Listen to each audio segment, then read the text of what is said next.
Welcome students. आज के इस लेक्चर में हम समझेंगे राइम और राइम स्कीम। पहले ये समझेंगे कि राइम क्या है, फिर इसके बाद समझेंगे कि राइम स्कीम क्या है। राइम स्कीम क्या है कि राइम पैटर्न क्या है, हम समझेंगे इसके बाद। पहले राइम समझते हैं। राइम को अगर हम डिफाइन करें, rhyme is the repetition. Rhyme क्या है? रिपीटेशन है। किस चीज का? Rhyme is the repetition of similar sounding. Rhyme repetition है किस चीज का? सिमिलर साउंडिंग वर्ड्स का। राइम क्या है? रिपीटेशन है सिमिलर साउंडिंग वर्ड्स का। एट द एंड मीन्स के लास्ट पे, किसी भी लाइन के एंड पर, इन पोएम्स और सॉन्ग्स। राइम क्या है? Rhyme is the repetition of similar sounding words eight the and in poems और सॉन्ग्स। सो राइम हमारे पास सिमिलर साउंडिंग वर्ड्स की रिपीटेशन को कहते हैं, जो किसी भी सॉन्ग या पोएम के एंड पे होते हैं। कैसे? फॉर एग्जाम्पल, पहले राइम को, राइमिंग वर्ड को समझते हैं। फॉर एग्जाम्पल, हमारे पास डीप एक वर्ड है। अब इसका सिमिलर साउंडिंग वर्ड कौन सा होगा? पीप भी हो सकता है। क्या हो सकता है? पीप।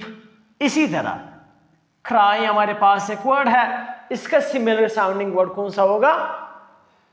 फ्राई भी हो सकता है। क्या हो सकता है? फ्राई। सो यहां पे deep and peep and keep भी हो सकता है। क्राई एंड फ्राई, ये दोनों क्या है? राइम्स है या राइमिंग वर्ड्स है। अब हम समझते हैं कि राइम स्कीम। राइम स्कीम क्या है? Rhyme scheme is the repetition, rhyme scheme is the pattern of rhymes. Means कि जो सिमिलर वर्ड्स है, सिमिलर साउंडिंग वर्ड्स है, इनकी तरतीब को क्या कहते हैं? राइम स्कीम कहते हैं। So rhyme scheme is the pattern of rhymes at the end of each line in a poem. Means के राइम स्कीम इसको कहते हैं कि जो हमारे पास राइम्स है, सिमिलर साउंडिंग वर्ड्स है, वो किस पैटर्न से यूज हुए हैं, किस पैटर्न से, किस तरतीब से, उसका तरतीब क्या है, उसको हम कहते हैं राइम स्कीम। अब इंग्लिश में राइम स्कीम डिफरेंट हो सकता है। राइम स्कीम, पहले हम ये समझे कि राइम स्कीम को हम किस चीज से रिप्रेजेंट करते हैं? A B C D E. Means के जितना भी लॉन्ग पोएम होगा उतने ही ज्यादा होंगे, या जितने राइम्स यूज होंगे उतने ही ए बी सी आगे जाएगी। मीन्स के ए का मतलब है कि सिमिलर साउंड जितने भी होंगे, उस अभी बी का मतलब होगा डिफरेंट साउंड होंगे, लेकिन वो अपने आप में सिमिलर होंगे। अब इसको इसमें समझते हैं, ए बी सी को यहां पे समझते हैं। उससे पहले इंग्लिश में जो राइम स्कीम होता है, इस तरह भी आ सकता है, ए बी बी सी सी। ये हमारे पास एक राइम स्कीम बन गया। दूसरा क्या हो सकता है? ए बी बी, ये भी हो सकता है। इस तरह भी हो सकता है, ए और ए। मीन्स कि ये चारों हमारे पास क्या है? डिफरेंट राइम स्कीम्स है। अब हम राइम स्कीम अपने इस पोएम के जरिए समझेंगे जो हमने यहां पे लिखा है। The sun is shining bright today. The sun is shining bright today. यहां पे today वर्ड देख ले। It warms the flowers on my way.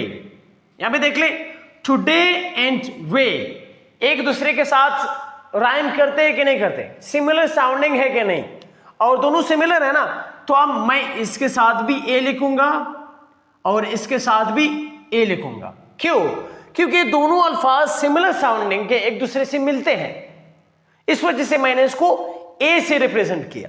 अब सेकंड लाइन, थर्ड लाइन देख लें। The birds are singing in the tree. The birds are singing in the tree. Their songs are sweet is sweet can be. अब देख लें, B and tree again एक दूसरे से मिलते हैं। बी एंड ट्री अगेन एक दूसरे से मिलते हैं कि नहीं मिलते?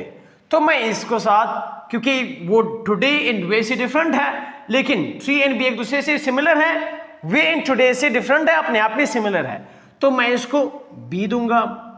ये भी हमारे पास बी साउंड है, ये भी बी है, मीन्स कि ये दोनों एक दूसरे के साथ मिलते हैं। थर्ड देख लें, the breeze is soft. The breeze is soft, it feels so light. It feels so light. It dances through the day and night.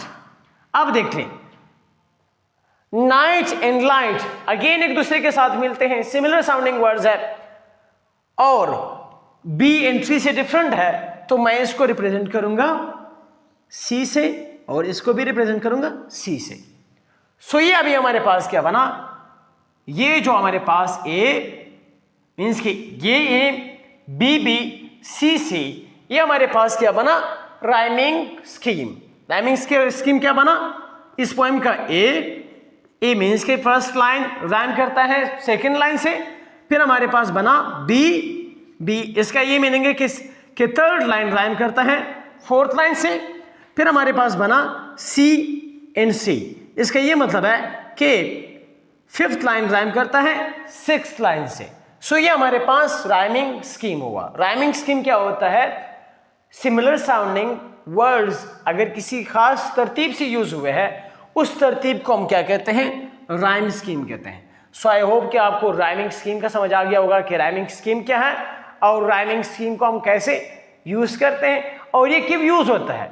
Rhyming scheme इस वजह से यूज होता है, नंबर वन, कि वो राइटर्स इस पोएम में रिदम डाल लें। दूसरी बात, ये प्लेजर देता है, अच्छा लगता है। सॉन्ग्स इसी वजह से तो अच्छे लगते हैं कि इनमें रिदम एंड राइमिंग स्कीम होता है। थर्ड बात ये है कि ये मेमोराइज करने के लिए यूज होते हैं। जब भी कोई चीज आप राइमिंग स्कीम से लिखते हो तो इंसान को मीन्स की आसानी हो जाता है उसको याद करने के लिए।